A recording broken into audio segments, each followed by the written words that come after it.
1879ರಲ್ಲಿ ಅಂದ್ರೆ ಇಲ್ಲಿಂದ ಸರಿಸುಮಾರು 150 ವರ್ಷಗಳ ಹಿಂದೆ ಪಿರಮಿಡ್ನ ಬಳಿ ಒಬ್ಬ ವ್ಯಕ್ತಿ ಹಾದು ಹೋಗುತ್ತಿದ್ದಾಗ ಅವನಿಗೆ ಒಂದು ಜಾಕಲ್ ಕಾಣಿಸಿತು. ಆ ವ್ಯಕ್ತಿಗೆ ಈ ವಿಷಯ ಗೊತ್ತಿರಲಿಲ್ಲ. ಮುಂದಿನ ಕ್ಷಣಗಳಲ್ಲಿ ಪಿರಮಿಡ್ನಲ್ಲಿರುವ ಒಂದು ರಹಸ್ಯವಾದ ಜಾಗವನ್ನು ನೋಡುತ್ತಿದ್ದೇನೆ ಎಂದು.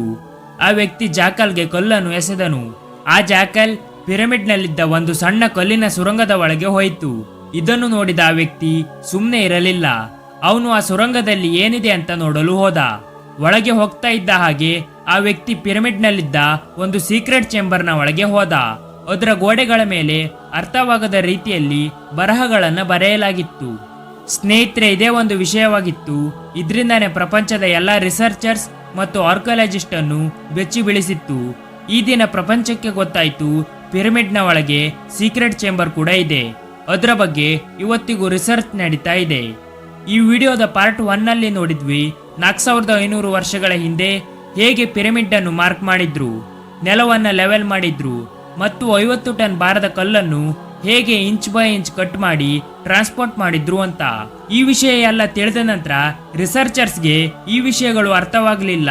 ಕಿಂಗ್ಸ್ ಚೇಂಬರ್ ನಲ್ಲಿರುವ 1 ಪೀಸ್ ಗ್ರಾನೈಟ್ ನಿಂದ ಮಾಡಿರುವ ಶವದ ಪೆಟ್ಟಿಗೆ ಇಷ್ಟು ಚಿಕ್ಕದಾದ ಮಾರ್ಗದಲ್ಲಿ ಹೇಗೆ ತಂದ್ರು? ಪಿರಮಿಡ್ ಮಾಡಲು ಕಾರಣವೇನು? ರೋಬೋಟಿಕ್ ಕ್ಯಾಮರಾ ಕಲ್ಲಿನ ಸ್ಲ್ಯಾಬ್ ನಲ್ಲಿ ರಂಧ್ರವನ್ನ ಕೊರೆದಿತ್ತು. ಅಲ್ಲಿ ಏನು ಕಾಣಿಸಿತು? ಅದನ್ನು ಕಳೆದ 4500 ವರ್ಷಗಳಲ್ಲಿ ಯಾರು ಕೂಡ ನೋಡದೇ ಇರುವಂತದ್ದು. ಇದೆಲ್ಲವನ್ನ ಇವತ್ತಿನ ಈ ವಿಡಿಯೋದಲ್ಲಿ ತಿಳಿದುಕೊಳ್ಳೋಣ. ವಿಡಿಯೋ ಸ್ಟಾರ್ಟ್ ಮಾಡೋದಕ್ಕಿಂತ ಮುಂಚೆ ವಿಸ್ಮಯ ಜಗತ್ತು ಚಾನೆಲ್ಗೆ ಸ್ವಾಗತ. Challenge number 7. The great pyramid of Giza 138 ಪಿರಮಿಡ್ಗಳಲ್ಲಿ ಅತಿ ದೊಡ್ಡದಾದ ಮತ್ತು ಎತ್ತರವಾದ ಪಿರಮಿಡ್ ಆಗಿದೆ. ಇದರಲ್ಲಿ ಇಲ್ಲಿಯವರೆಗೆ 2 ಹಿಡನ್ ಚೇಂಬರ್ ಅನ್ನು ಕಂಡುಹಿಡಿಯಲಾಗಿದೆ. ಅದರಲ್ಲಿ ಒಂದಕ್ಕೆ ಕಿಂಗ್ಸ್ ಚೇಂಬರ್, ಮತ್ತೊಂದಕ್ಕೆ ಕ್ವೀನ್ಸ್ ಚೇಂಬರ್ ಅಂತ ಕರೀತಾರೆ. ಮೊದಲ ಬಾರಿ ಕಿಂಗ್ಸ್ ಚೇಂಬರ್ನ ಒಳಗೆ ರಿಸರ್ಚ್ ಟೀಮ್ ಹೋದಾಗ ಅವರು ಈ ರೀತಿಯ ದೃಶ್ಯವನ್ನ ನೋಡಿದ್ರು. ಅದನ್ನು ಅವರು ಎಕ್ಸ್ಪೆಕ್ಟ್ ಕೂಡ ಮಾಡಿರಲಿಲ್ಲ. ಹೌದು, ಅವರಿಗೆ ಅಲ್ಲಿ ಗ್ರಾನೈಟ್ ನಿಂದ ಮಾಡಿದ 4500 ವರ್ಷ ಹಳೆಯ ಶವದ ಪೆಟ್ಟಿಗೆ ಕಾಣಿಸಿತು. ಆದ್ರೆ ಅದರ ಒಳಗೆ ಏನೂ ಇರಲಿಲ್ಲ. ಆಶ್ಚರ್ಯದ ವಿಷಯ, ಶವದ ಪೆಟ್ಟಿಗೆ ಸಿಗುವುದು ಅಲ್ಲ, ಬದಲಿಗೆ ಎಕ್ಸ್ಪರ್ಟ್ಸ್ ಇದನ್ನು ನೋಡಿ ಆಶ್ಚರ್ಯಚಕಿತರಾದ್ರು. ಈ ಚೇಂಬರ್ನ ಒಳಗೆ ಬರಲು ಇದೇ ಒಂದು ಚಿಕ್ಕ ಮಾರ್ಗವಾಗಿತ್ತು. ಇದರಲ್ಲಿ ಮನುಷ್ಯರು ಕೂಡ ತುಂಬಾ ಕಷ್ಟದಲ್ಲಿ ಬರಬೇಕು. ಆದ್ರೆ ಈ 1 ಪೀಸ್ ಗ್ರಾನೈಟ್ ನ ಶವದ ಪೆಟ್ಟಿಗೆ ಹೇಗೆ ಬಂತು? ಕೆಲವು ವರ್ಷಗಳ ಸಂಶೋಧನೆಯ ನಂತರ ರಿಸರ್ಚರ್ಸ್ಗೆ ಅರ್ಥವಾಯಿತು, ಮೊದಲು ಕಿಂಗ್ಸ್ ಚೇಂಬರ್ ಅನ್ನ ಮಾಡಿದ್ರು. ಅದೇ ಸಂದರ್ಭದಲ್ಲಿ ಈ ಶವದ ಪೆಟ್ಟಿಗೆಯನ್ನ ಇಡಲಾಯಿತು. ನಂತರ ಚೇಂಬರ್ ಅನ್ನು ಸೀಲ್ ಮಾಡಿ ಕೇವಲ ಚಿಕ್ಕ ಮಾರ್ಗವನ್ನು ಬಿಟ್ಟಿದ್ರು. Challenge number 8. ಇಲ್ಲಿಂದ 4500 ವರ್ಷಗಳ ಹಿಂದೆ ಈ ಪಿರಮಿಡ್ ನಿರ್ಮಾಣದ ಕಷ್ಟಕರವಾದ ಕೆಲಸವನ್ನು ಯಾರು ಮಾಡಿದ್ರು? ಇದು ಈ ರೀತಿಯ ಒಂದು ಸವಾಲಾಗಿತ್ತು. ಇದರ ಬಗ್ಗೆ ಹಲವು ಪುರಾವೆಗಳು ಹುಟ್ಟಿಕೊಂಡಿತ್ತು. ಕೆಲವರು ಹೇಳುವ ಪ್ರಕಾರ ಇಷ್ಟು ಕಷ್ಟಕರವಾದ ಕೆಲಸ ಗುಲಾಮರಿಂದ ಮಾಡಲಾಗ್ತಾ ಇತ್ತು. ಆದ್ರೆ ಅವರು ಈಜಿಪ್ಟಿಯನ್ಸ್ ಅಲ್ಲ, ಗುಲಾಮರಿಂದ ಬಲವಂತವಾಗಿ ಕೆಲಸವನ್ನು ಮಾಡಿಸಲಾಗ್ತಾ ಇತ್ತು. ಮತ್ತೆ ಕೆಲವರು ಹೇಳುವ ಪ್ರಕಾರ ಸಾವಿರಾರು ವರ್ಷಗಳ ಹಿಂದೆ ಏಲಿಯನ್ಸ್ ಭೂಮಿಗೆ ಬಂದಿದ್ವು. ಏಲಿಯನ್ಸ್ ಬಂದು ಪಿರಮಿಡ್ ನಿರ್ಮಿಸಿ ವಾಪಸ್ ಹೋದ್ವು. ಎಕ್ಸ್ಪರ್ಟ್ಸ್ ಹಲವು ವರ್ಷಗಳ ಪರಿಶ್ರಮದ ನಂತರ ಈ ರೀತಿಯ ಎವಿಡೆನ್ಸ್ ಅನ್ನ ಹುಡುಕಿದ್ರು. ಅದು ಈ ಎಲ್ಲ ಥಿಯರಿಯನ್ನ ಸುಳ್ಳು ಅಂತ ಪ್ರೂವ್ ಮಾಡಿತ್ತು. ಹೌದು, ಎಕ್ಸ್ಪರ್ಟ್ಸ್ ಪಿರಮಿಡ್ ಸೈಟ್ ನಲ್ಲಿ ಸಿಕ್ಕಿದ್ದ ಮೂಳೆಗಳನ್ನು ಅಗೆದು ತೆಗೆದಿದ್ರು. ಅದರಲ್ಲಿ ಅವರಿಗೆ ಈ ವಿಷಯ ಗೊತ್ತಾಯ್ತು, ಕೆಲವು ವ್ಯಕ್ತಿಗಳ ಮೂಳೆಗಳು ಮುರಿದಿತ್ತು ಮತ್ತು ಸರ್ಜರಿ ಕೂಡ ಆಗಿತ್ತು.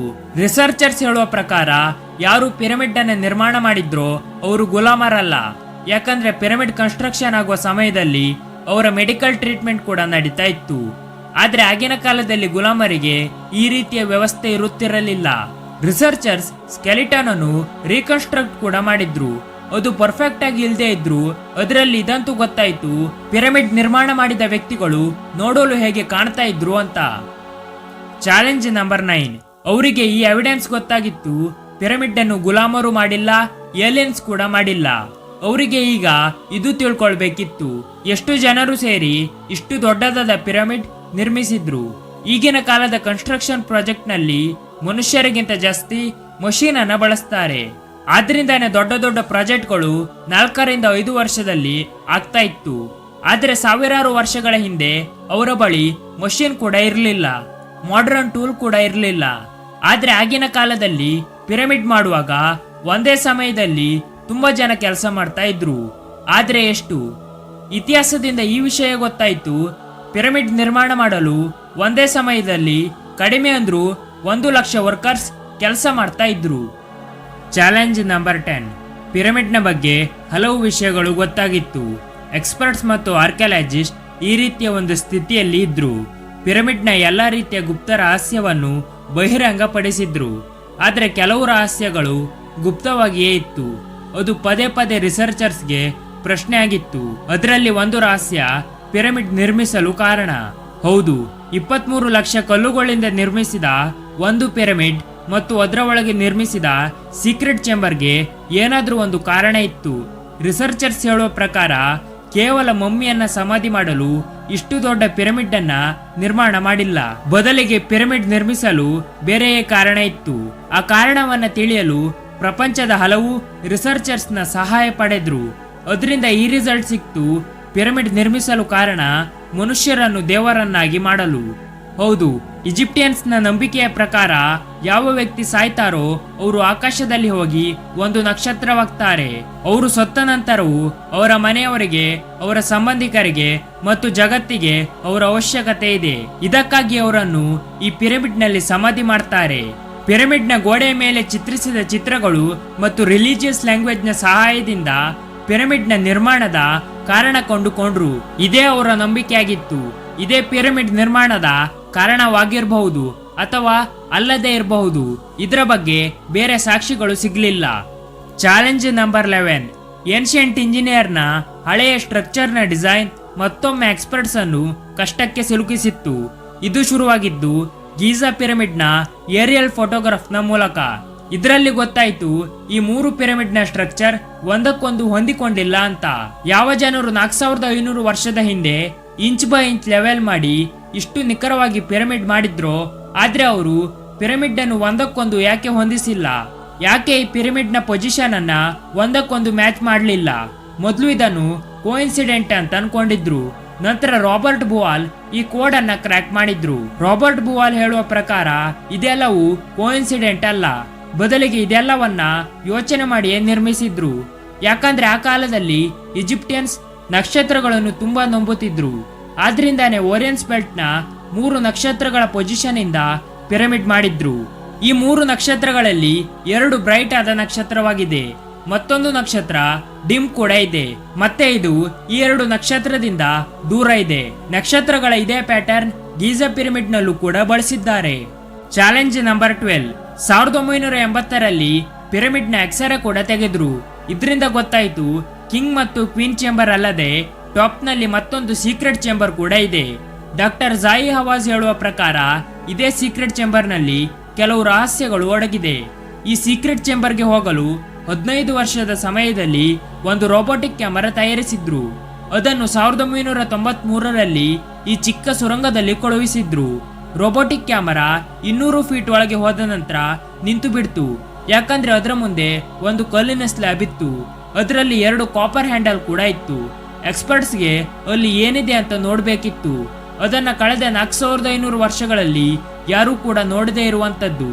ಇದಕ್ಕಾಗಿ 8 ವರ್ಷದ ಪರಿಶ್ರಮದ ನಂತರ ಈ ರೀತಿಯ ಒಂದು ರೋಬೋಟ್ ತಯಾರಿಸಿದ್ರು. ಇದರಲ್ಲಿ ಡ್ರಿಲ್ ಮಷಿನ್ ಕೂಡ ಇತ್ತು.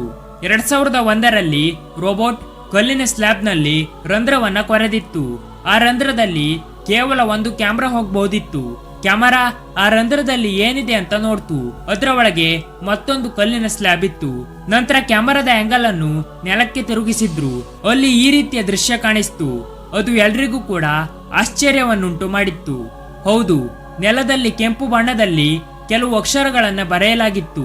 ಆ ಅಕ್ಷರಗಳು ಯಾವುದೋ ಒಂದು ರಹಸ್ಯವನ್ನ ಮುಚ್ಚಿಟ್ಟಿತ್ತು ಮತ್ತು ಅದನ್ನು 4500 ವರ್ಷದ ಹಿಂದೆ ಬರೆಯಲಾಗಿತ್ತು. ಎಕ್ಸ್ಪರ್ಟ್ಸ್ಗೆ ಈ ಅಕ್ಷರಗಳು ಅರ್ಥವಾಗ್ಲಿಲ್ಲ ಮತ್ತು ರಹಸ್ಯ ಕೂಡ ಅರ್ಥವಾಗ್ಲಿಲ್ಲ. ಡಾಕ್ಟರ್ ಜಾಯಿ ಹವಾಜ್ ಹೇಳುವ ಪ್ರಕಾರ ಈ ಮತ್ತೊಂದು ಕಲ್ಲಿನ ಸ್ಲ್ಯಾಬ್ ನಲ್ಲಿ ಖಂಡಿತವಾಗಿಯೂ ಒಂದು ಸೀಕ್ರೆಟ್ ಚೇಂಬರ್ ಇದೆ. ಅದನ್ನ ಕಳೆದ 4500 ವರ್ಷಗಳಲ್ಲಿ ಯಾರೂ ಕೂಡ ನೋಡಿಲ್ಲ. ನೋಡಬಹುದು ಮುಂದಿನ ವರ್ಷಗಳಲ್ಲಿ. ಅಡ್ವಾನ್ಸ್ ರೋಬೋಟಿಕ್ ಕ್ಯಾಮರಾ ಈ ಚೇಂಬರ್ನ ಒಳಗೆ ಹೋಗಬಹುದು. ಪಿರಮಿಡ್ ನ ಮಿಸ್ಟರಿಯ ಬಗ್ಗೆ ನಿಮಗೇನಿಸ್ತು ಅಂತ ಕಾಮೆಂಟ್ ಮೂಲಕ ತಿಳಿಸಿ. ಮತ್ತೆ ಸಿಗೋಣ ಮತ್ತೊಂದು ಒಳ್ಳೆಯ ವಿಡಿಯೋದ ಜೊತೆಗೆ.